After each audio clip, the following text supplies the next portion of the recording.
Selamat pagi, Bapak Ibu. Sebagai melengkapi mata kuliah proyek pengembangan sistem informasi, kita akan coba mempresentasikan sedikit aplikasi yang sudah kita bangun dari semenjak awal mata kuliah PPSI dimulai. Oke, saya dan teman saya, Roy Liston Panjaitan, saya sendiri Yakman Dipanggabean dari kelompok 7, akan mempresentasikan aplikasi yang telah kita buat. Nama aplikasi ini sendiri adalah Coordinated Student Route Tracing. Kalau disingkat CURUT.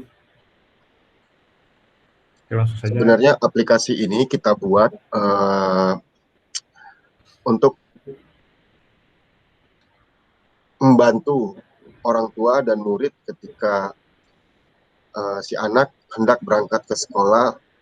Dengan aplikasi ini mudah-mudahan dapat membantu seperti melakukan tracing, memberikan alert, memberikan indikator ke orang tua apabila si anak sudah sampai di sekolah atau belum.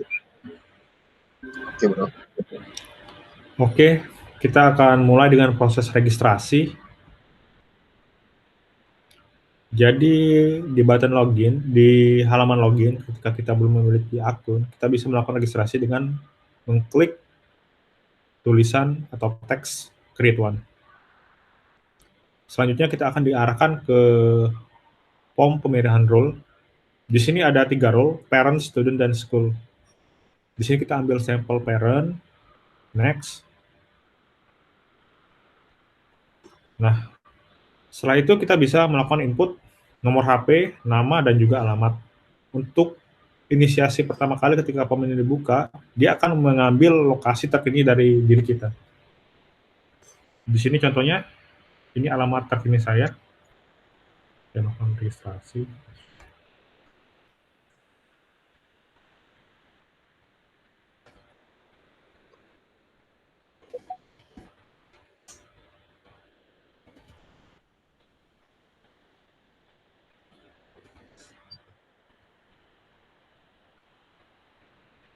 Dan kalau misalnya kita ingin mengubah lokasi, kita bisa melakukan input di sini. Misal kita ingin mengubah lokasi ke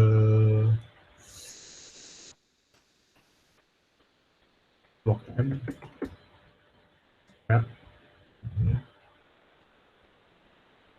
ketika kita melakukan registrasi, aplikasi akan merecord longitude dan latitude terkini dari kita. Next. Di sini kita akan set password, misalnya kita set, setelah itu register. Setelah itu sendiri. Ya. Kalau di sini kita lihat ada form loginnya. Mungkin saya bisa contohkan untuk login sebagai orang tua.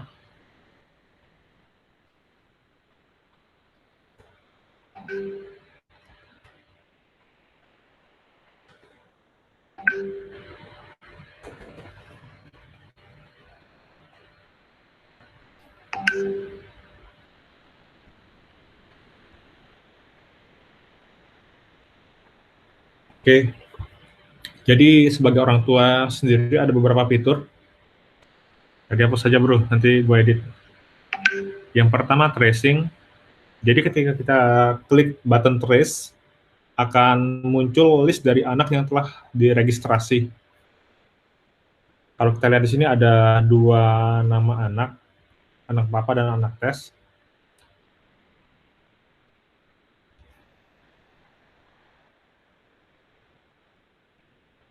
Maka kita akan bisa melihat jalur yang telah dilalui anak dari rumah. Ini icon rumah, icon home. Jarak tagging ketika untuk beberapa waktu tertentu.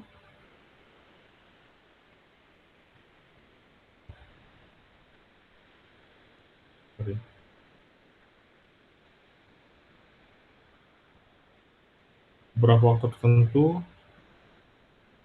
Jadi misalnya ini di jam 7.30 dan di jam 7.33 dia udah sampai sini.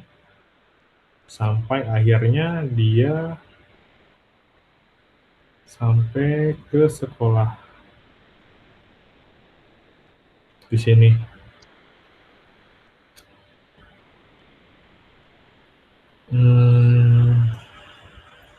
Setelah itu ada menu attendance.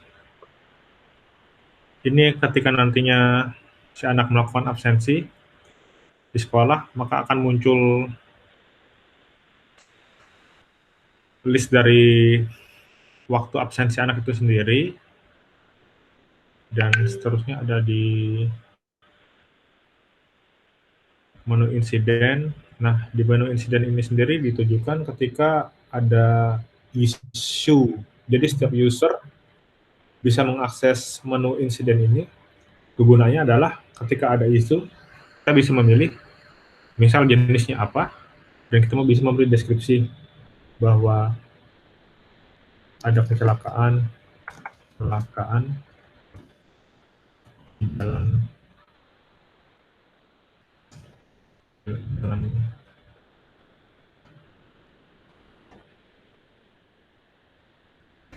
A. Nah, itu kita klik report. Nah, ketika kita klik report, maka user yang lokasinya sedang berdekatan akan mendapatkan notifikasi terkait insiden kategori tersebut.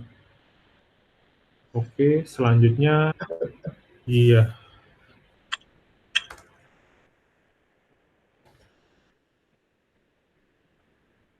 Oke. Jadi, ketika kita login sebagai siswa atau anak, kita akan bisa mengakses beberapa menu. Yang pertama, biodata. Di biodata ini kita bisa melihat data yang bisa dibilang terintegrasi, sebenarnya hanya mau integrasi dengan data dari Dapodik berdasarkan NISN-nya.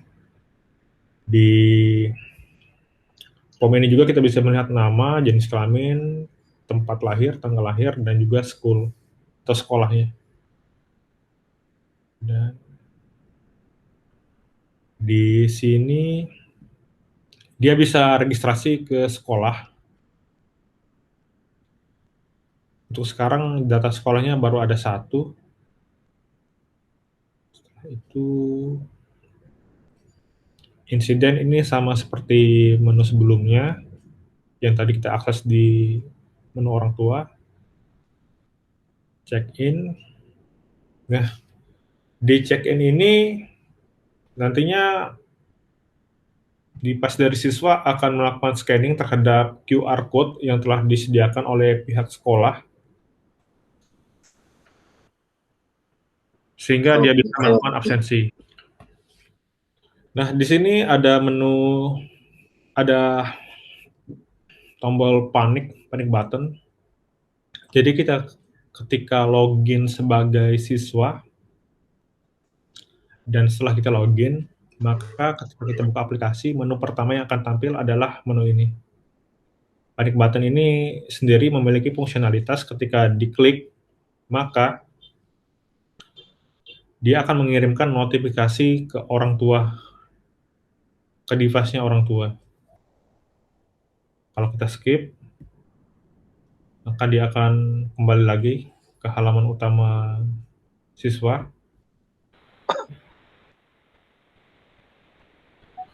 Oke, udah?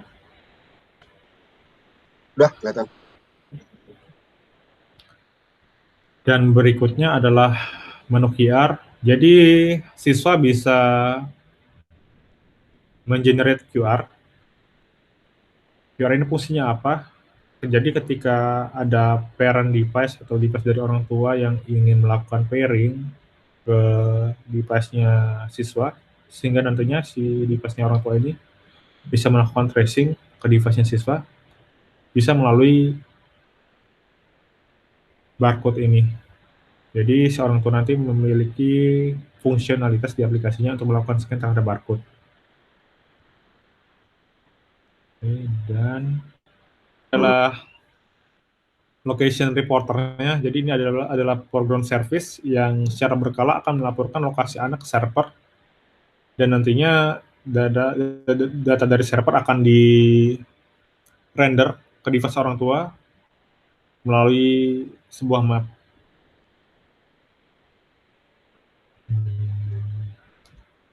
Itulah tadi presentasi dari kami. Atas segala kekurangannya kami mohon maaf karena keterbatasan waktu. Terima kasih. Lo terima kasih juga, bro. Terima kasih, Bro. Terima kasih, Bro Yakub. Terima kasih, bro Roy. Thank you.